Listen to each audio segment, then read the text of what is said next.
സദസ്സിലുള്ള പ്രിയപ്പെട്ട മാതാപിതാക്കളെ, PTA പ്രവർത്തകരെ, അധ്യാപകർ, അനധ്യാപകർ, അല്ലാതെ ക്ഷണിക്കപ്പെട്ടെത്തിയിട്ടുള്ള മറ്റു വിശിഷ്ട വ്യക്തികൾ, എല്ലാവർക്കും എൻ്റെ വിനയം നിറഞ്ഞ നമസ്കാരം. എല്ലാവരുടെയും പേരെടുത്ത് പറഞ്ഞ് വിലയേറിയ സമയം കളയുന്നില്ല എന്നുള്ളതേ ഉള്ളൂ. ഞാനൊക്കെ സ്കൂളിൽ പഠിക്കുമ്പോൾ എൻ്റെ അച്ഛനും അമ്മയൊക്കെ വന്നിരുന്നത് ഞാനൊക്കെ എന്തെങ്കിലും കാണിക്കുന്നത് കാണാൻ വേണ്ടിയാണ്.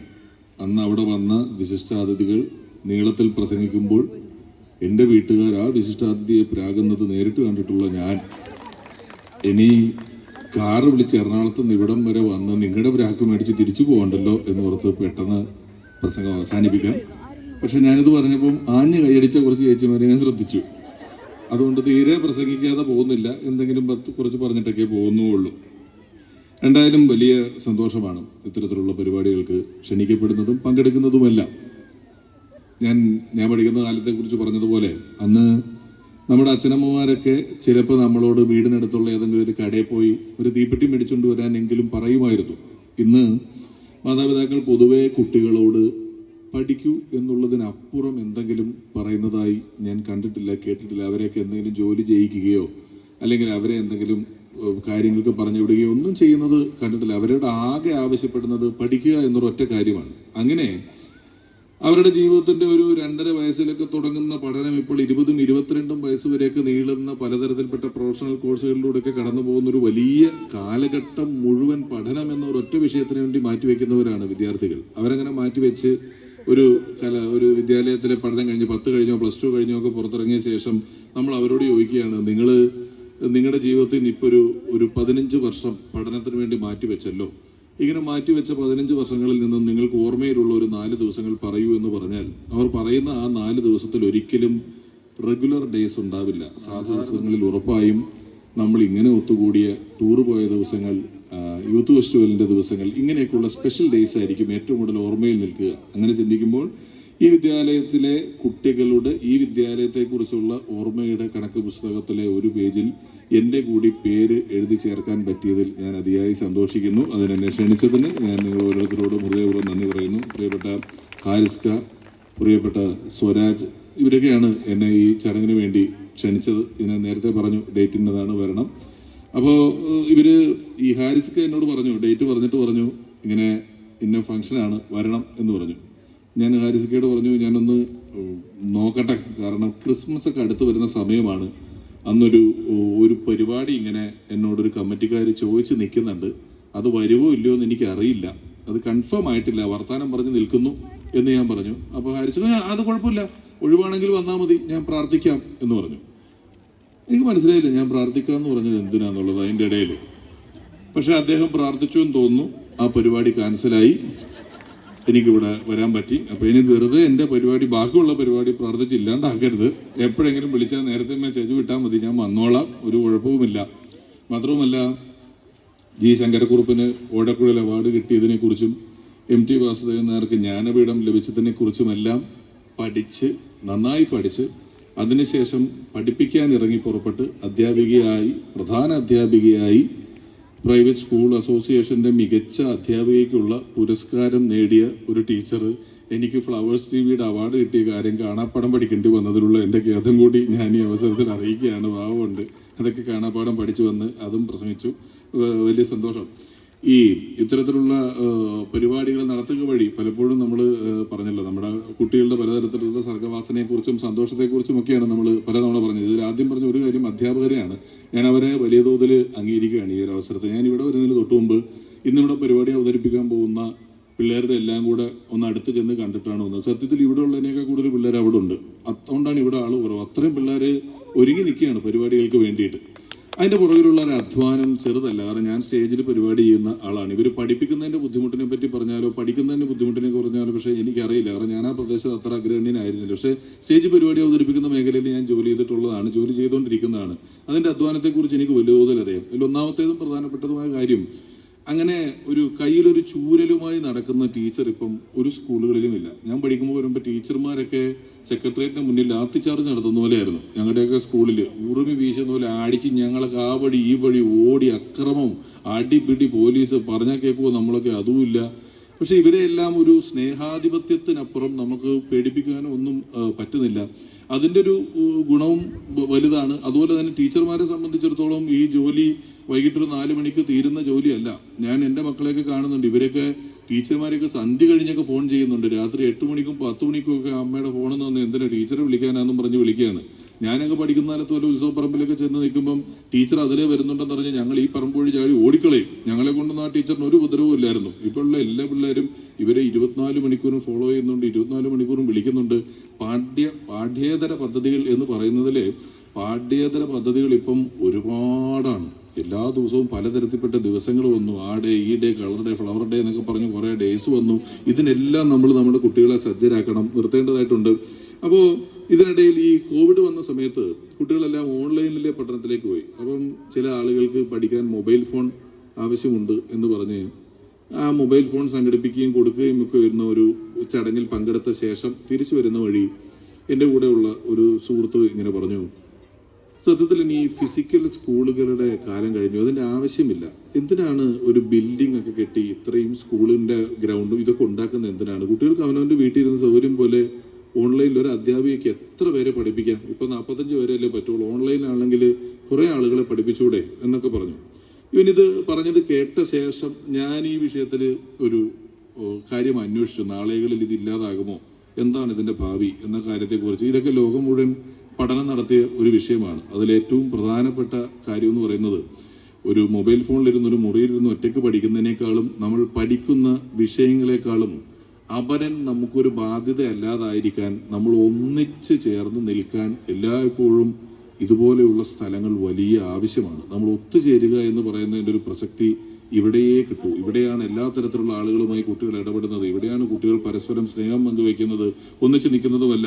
ഇപ്പോൾ ഒരു ചിമ്പാൻസിയും ഒരു മനുഷ്യൻ തമ്മിൽ ഇടിയുണ്ടാക്കിയാൽ ഉറപ്പായിട്ടും ചിമ്പാൻസി ജയിക്കും, നമ്മൾ തോറ്റു പോകും. പക്ഷെ ഒരു 40 മനുഷ്യനും 40 ചിമ്പാൻസിയും തമ്മിലൊരു വഴക്കുണ്ടാക്കിയാൽ മനുഷ്യൻ ജയിക്കും. കാരണം മനുഷ്യൻ്റെ ഒരു വലിയ കപ്പാസിറ്റിയും മനുഷ്യൻ ഇന്ന് ലോകം ഭരിക്കുന്ന അവസ്ഥയിലേക്കും എത്തിയത് നമ്മുടെ ഒരു കോർഡിനേഷൻ കപ്പാസിറ്റി കൊണ്ടാണ്. നമ്മുടെ കമ്മ്യൂണിക്കേഷൻ സ്കില്ല് ഡെവലപ്പ് ചെയ്തത് നമ്മുടെ ഒരു കോർഡിനേഷൻ കപ്പാസിറ്റി കൊണ്ടാണ്. ആളുകളെ തമ്മിൽ പെട്ടെന്ന് കോർഡിനേറ്റ് ചെയ്ത് ഒരു പരിപാടി ഒപ്പിക്കാനുള്ള നമ്മുടെ ഒരു ശേഷി കൊണ്ടാണ്. അതുണ്ടാകുന്നത് ഈ ചെറിയ പ്രായത്തിലെ ഇവരിങ്ങനെ ചിന്തിക്കുന്നതുകൊണ്ടാണ്. ഇന്നലെ എൻ്റെ മോനെ കൊണ്ടൊരു സ്ഥലത്ത് പോയപ്പോൾ അവിടെ ക്രിസ്മസ് അടുത്ത് വന്നിരിക്കുകയാണല്ലോ. അപ്പോൾ അവിടെ ഒരു പൂച്ചയ്ക്ക് ക്രിസ്മസ് അപ്പൂപ്പൻ്റെ തൊപ്പിയൊക്കെ വെച്ചിട്ട് ഒരു പ്രതിമ ഉണ്ടാക്കി വെച്ചിട്ടുണ്ട് ഇവർ. ഒരു ക്രിസ്മസ് അപ്പൂപ്പൻ്റെ തൊപ്പിയും ഒരു നക്ഷത്രമൊക്കെ പിടിച്ചൊരു പൂച്ചയുടെ പ്രതിമ കണ്ടു ഒരു കടയിൽ.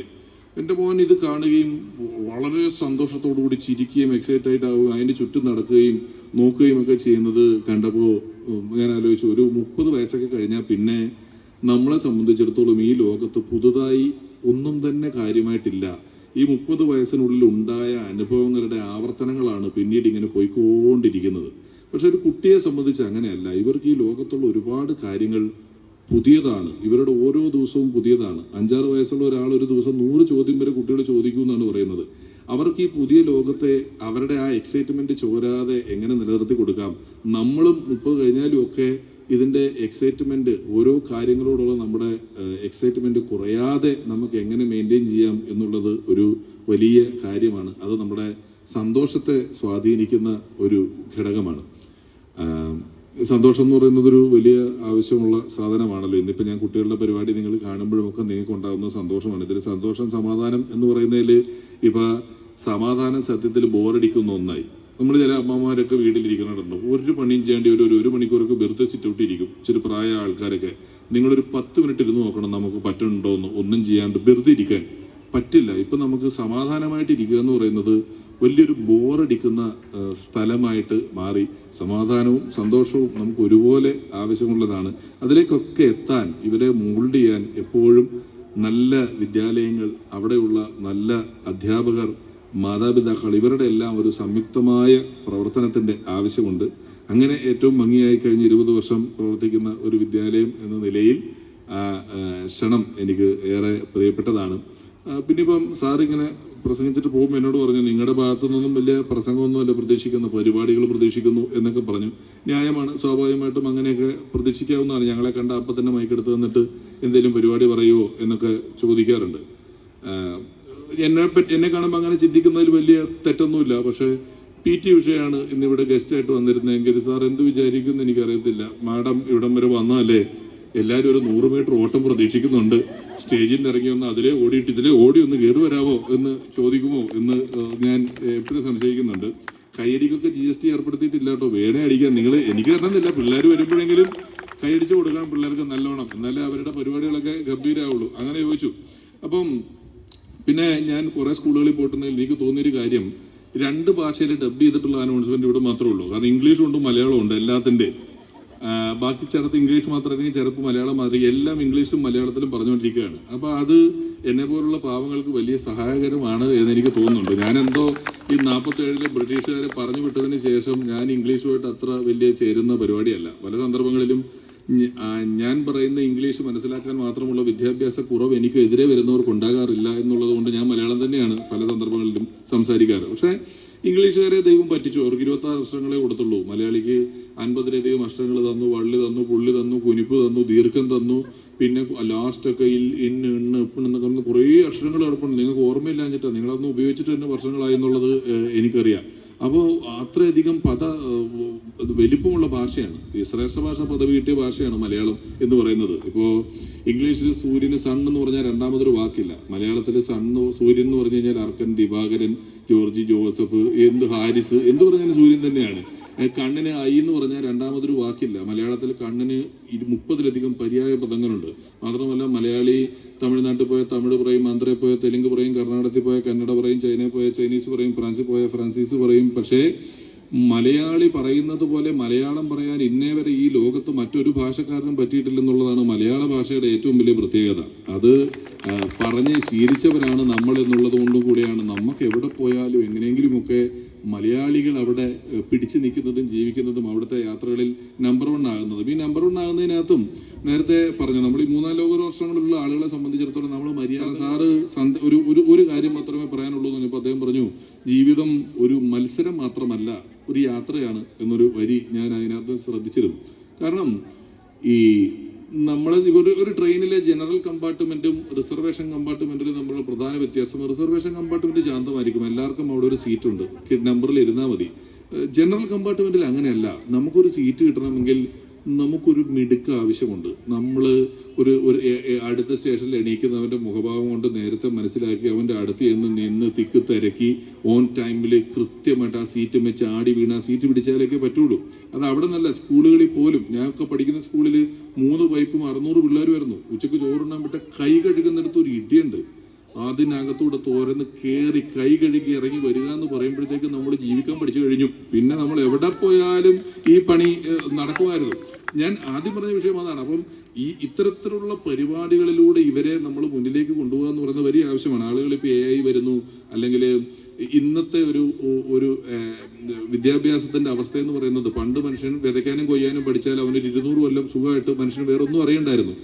ഇപ്പോൾ എന്ത് പഠിച്ചാലാണ് അതിന് 20 വർഷം കഴിഞ്ഞാൽ ഒരു പ്രസക്തി ഉള്ളത് എന്ന് ലോകത്തെ ഏറ്റവും വലിയ വിദ്യാഭ്യാസ വിചക്ഷകന്മാർക്ക് പോലും മനസ്സിലാകാത്ത കാലത്തേക്കാണ് ലോകം ഇപ്പോൾ എത്തി നിൽക്കുന്നത്. എന്താണ് ഇപ്പോൾ പഠിക്കേണ്ടത്, ഇപ്പോൾ എന്ത് പഠിച്ചാലാണ് അതിനൊരു 20 വർഷം കഴിഞ്ഞാൽ ഇതേ ലെവലിൽ പ്രസക്തി ഉണ്ടാകുക എന്നത് നമുക്കറിയില്ല. AI കുറിച്ചൊക്കെ സംസാരിക്കുമ്പോൾ AI എന്നതിനപ്പുറം ആർട്ടിഫിഷ്യൽ ഇൻ്റലിജൻസിനേക്കാളും വളരെ പ്രാധാന്യത്തോടെ നമ്മൾ കുഞ്ഞുങ്ങളെ പഠിപ്പിക്കേണ്ട ഒന്നാണ് ഇമോഷണൽ ഇൻ്റലിജൻസ്, EI എന്ന് പറയുന്നത്.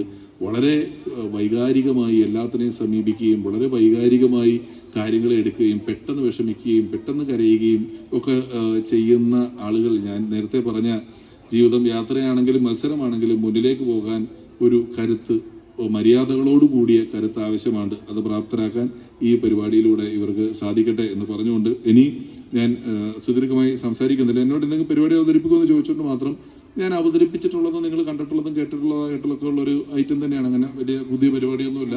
ആദ്യത്തെ അക്ഷരമായ ക എന്ന് പറയുന്ന അക്ഷരം നമ്മൾ നമ്മുടെ നിത്യജീവിതത്തിൽ എത്ര തവണ ഉപയോഗിക്കുന്നു, കായ്ക്ക് എന്തുമാത്രം കഴിവുകളുണ്ടോ തുടങ്ങി കായുടെ കഴിവുകളെ കുറിച്ച് വളരെ വേഗത്തിൽ പറയുന്ന ഒരു ഇനമാണ്. ശ്രദ്ധയേറിയ വീക്ഷണം ആവശ്യമായ ഒരു ഇനമാണ്. തലച്ചോറ് നാക്കുമായിട്ടുള്ള കണക്ഷൻ പിടിച്ചുകൊണ്ടുള്ള ഒരു ഇനമാണ്. അപ്പോൾ ശ്വാസം വിടുന്ന ഗ്യാപ്പുകളിൽ നിങ്ങളുടെ കഴിവുകൾ പ്രതീക്ഷിച്ചുകൊണ്ട് ക എന്നുള്ള അക്ഷരത്തിന്റെ പ്രാധാന്യത്തെക്കുറിച്ച് ഞാൻ വളരെ വേഗത്തിൽ പറയാം. 2-2.5 മിനിറ്റ് മാക്സിമം വന്നു അത്രേ ഉള്ളൂ. അത് കഴിഞ്ഞ് പരിപാടി നിർത്തിക്കോളാം. അപ്പോൾ കായുടെ കഴിവുകളെ കുറിച്ച് ഞാൻ പറഞ്ഞു തുടങ്ങിയാണ്. കേരളത്തിലെ കഴിവുള്ള കലാകാരന്മാരെ കൈഡികൾ കൊണ്ട് കുളിൽ ഒരുപ്പിക്കാനായി കുടിക്കുന്ന കുടുംബാൾക്കെന്റെ കൂപ്പയിക്കൊള്ളാം. കൈക്കാണ് കാര്യങ്ങൾ കട്ടി കുട്ടികൾ ലക്ഷ്യങ്ങൾ ക്രിക്കറ്റിൽ 2 കളിക്കിറക്കുന്ന കോഴയിലൊരുക്കുക കമ്പിളി കുമ്പിളെ കനിക്കറ് കപ്പത്തിലെല്ലാം കയറമരല്ല അമേരിക്കയിലൊരുക്കുക ക്ലെൻഡിലൊരുക്കുക ക്ലെൻഡിന്റെ കാമിക്ക് മോണിക്ക് ലെമസ്കിൽ 2 ലോകത്തിന്റെ അകത്തിന് സ്കൂട്ടറും സൈക്കിളിൽ കായുണ്ട്. കരയിൽ കിടന്ന കല്ല് കട്ട കടൽ കട്ടലിന് കായലിലെ കെട്ടില്ല കൊള്ളാവുന്നതിന് കാ മാത്രമാണ്. കാകാരമാണ് കേരളത്തിന്റെ കരുത്തുള്ള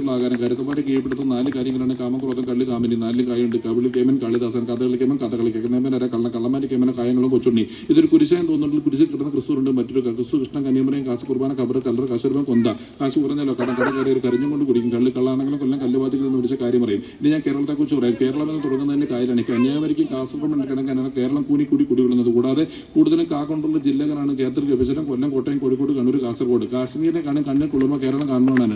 കാർഗിൽ കാണുന്ന തൊട്ട് കയ്യാങ്കളിൽ കേരളത്തിൽ കാണാനേ ഇല്ല. കരയ്ക്കും കടലുമുണ്ട്. കേരവൃക്ഷങ്ങളുമായി കേരളം കുടികൊള്ളുന്നു. കേരളത്തിലെ കാടുകളിൽ കടുവ, കരടി, കഴുത, കലമാൻ, കങ്കാര്, കാട്ടന, കാട്ടുപോത്ത്, കുരുകുരങ്ങ്, കീരി, കുരങ്ങ്, കുതിര, കോഴി, കുട്ടിത്തെ, കോബ്ര, കരിങ്കുരങ്ങ് എന്നീ കാട്ടു മൃഗങ്ങളുമുണ്ട്. ഇതൊരു കലയാണെന്ന് തോന്നുന്നുണ്ട്. കലയിൽ കൂടുതലും കായാണ്. കൂത്ത്, കൂടിയാട്ടം, കാവടിയാട്ടം, കുറുത്തോട്ടം, കുത്തിയാട്ടം, കടുവാളി, കോൽകളി, കോലന്തല്ലൂർ, കുമ്മാട്ടി, കഥകളി.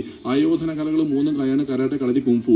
കാണുന്നതും കാണാത്തതുമായ അവയവങ്ങളൊക്കെ കായാണ്. കൈ, കാല്, കണ്ണ്, കാത്, കരള്, കാവിള്, കഴുത്ത്, കക്ഷം, കൺപില്, കണ്ണം, കുമ്പ, കിഡ്നി, കുടവയർ എല്ലാം കാകാരമാണ്. കേരളത്തിലെ രാഷ്ട്രീയക്കാരെല്ലാം കാകാരന്മാരാണ്. കോൺഗ്രസ്, കമ്മ്യൂണിസ്റ്റ്, കമാനം, കട്ടോട്ട്, കള്ളപ്പണം, കയ്യാങ്കളി, കൈത്തോട്ട്, കൊല, കത്തിക്കുത്തി, കൂട്ടിക്കെടുപ്പ്, കോഴ, കൂട്ടുമുന്നണി കഴിഞ്ഞ് കേരളയിൽ വരെ എത്തിയിരിക്കുന്നു. കേരളത്തിലെ കാകാരന്മാർ. എനിക്കിഷ്ടമുള്ള സിനിമാ താരങ്ങളെ പറയാം. കണ്ണ് കാണാത്ത കുടനെ കാണികളെ കരപ്പിക്കും, കലാഭൂമണി കാലരപിക്കുന്ന കാട്ടിലിമാനത്തെ കാകാനമാണ് പാടുന്നത്. കാലുവരമില്ലാത്ത കുട്ടികൾ മാത്രം കരുമാടി കുട്ടനപ്പോൾ കൈകൊട്ട് പെണ്ണേ എന്ന് പറയുന്ന മറ്റൊരു കാകാനമാണ് പാടുന്നത്. ഇനി ഞാൻ മറ്റു തലമുറയും ഇനി ഞാൻ കണ്ടു തീർത്ത സിനിമകളെ കുറിച്ച് പറയാം. ഞാൻ കണ്ടു തീർത്ത മിക്ക സിനിമകളും സിനിമകളാണ്. അത് ഏതൊക്കെയാണെന്ന് ചോദിച്ചാൽ കമലതം, കർമ്മതം, കളിയാട്ടം, കളിവെടി, കളിക്കണം, കളിഞ്ഞാലി, കഴകൻ, കമ്പോടം, കടൽ, കമ്മീഷ, കർമ്മ, കന്നനാകൻ, കണ്ണടക്കൊടുത്ത്, കള്ളങ്കേരം, കള്ളുകല്ലിൽ, കണ്ണ് കെടുന്ന, കണ്ടത് കിടന്ന്, കടിഞ്ഞു കല്യാണം, കല്യാണം പറ്റുന്ന, കല്യാണ കച്ചേരി, കളഞ്ചേരി കല്യാണം, കടത്തനടമ്പടി, കടമറ്റസൻ, കള്ളിയും നീലി, കണ്ണൽക്കാറ്റ്, കടൽക്കാറ്റ്, കടവ്, കല്ല് കൊണ്ടുവരുമെന്ന്, കന്യാകുമാരി കവിത, കണ്ടം വെച്ച് പൊട്ട്, കാട്ടുകളിൽ കൂടി, കക്കത്തുള്ളവരും, കാതൂരം, കാണാൻ പറയത്ത്, കാരുടും, കാര്, കാനാപ്പനി, കാർണിവൽ, കാണാക്കനവ്, കാഞ്ചലം, കാവട്ടിയാട്ടം, കാട്ടുകുതിര, കാശ്മീരം, കാവോളിമാല, കിരീടം, കിലുക്കം, കിലുക്കാൻ പറ്റി, കിഴുകുമ്പക്ഷി, കുരുപ്പണം, കണസവും, കുലപതി, കുലം, കൊക്കരക്കോയും കഴിഞ്ഞ്, കപ്പൽ മുതലാളിയും കഴിഞ്ഞ്, KGF കഴിഞ്ഞ്, കിങ് ഓഫ് കൊത്തയും കഴിഞ്ഞ്, കണ്ണൂർ സ്ക്വാഡും കഴിഞ്ഞ്, കാന്താര വരെ എത്തിയിരിക്കുന്നു. കായലാരംഭിക്കുന്ന സിനിമകളെന്നും കൂടി പറഞ്ഞുകൊണ്ട് ഇന്നിവിടെ ഔപചാരികമായി നിങ്ങളുടെ ഈ ആഘോഷങ്ങൾ ഉദ്ഘാടനം ചെയ്തതായി പറഞ്ഞുകൊണ്ട് എല്ലാ കുരുന്നുകളെയും നിങ്ങൾ എന്ത് നല്ല സ്വപ്നങ്ങൾ കണ്ടുകൊണ്ടാണോ ഈ വിദ്യാലയത്തിൽ ചേർത്തിരിക്കുന്നത്, ആ നല്ല സ്വപ്നങ്ങളെല്ലാം സാക്ഷാത്കരിക്കപ്പെടട്ടെ എന്ന് ആത്മാർത്ഥമായി ആശംസിച്ചുകൊണ്ട് ക്രിസ്മസിൻ്റെയും പുതുവത്സരത്തിൻ്റെയും ആശംസകൾ കൂടി പറഞ്ഞുകൊണ്ട് നിർത്തുന്നു. നന്ദി.